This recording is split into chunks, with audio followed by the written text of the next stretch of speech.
Uy! New Year, new month, new beginning, new trouble, new adventures, new experience.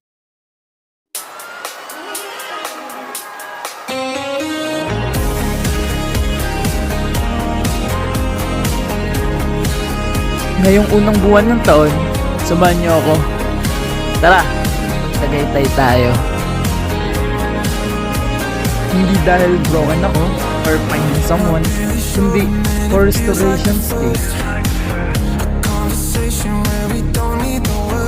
Gusto ko ang Tagaytay bukod sa klima nitong napakalamig, napakapayapa rin ang kapaligiran.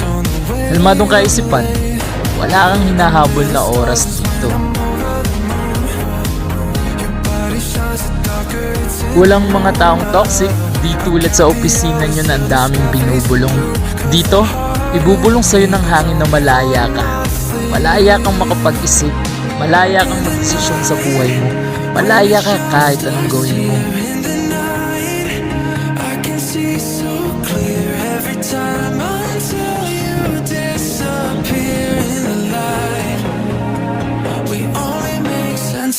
Natatandaan ko pa ng una't huling bisita ko ng Tagaytay noong 2019. Kasama ko yung taong pinaka-espesyal sa puso ko.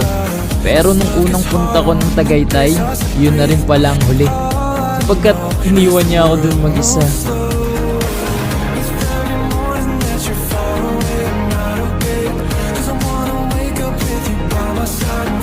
At ngayon, nagbabalik ako. Di dahil para balikan lahat ng naiwan naming pangarap.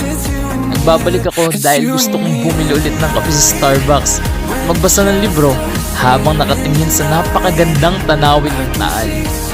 Bumalik ako dito, na-miss ko yung buho ko pa na noon ay napanis. Yung suma na iba't ibang timpla, yung tanawing abot langit ang saya.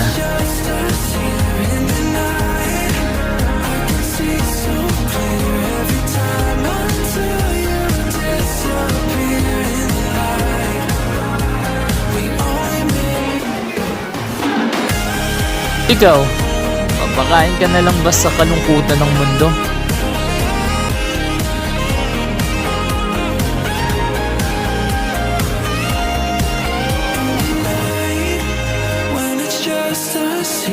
Kalma, tara, takas tayo.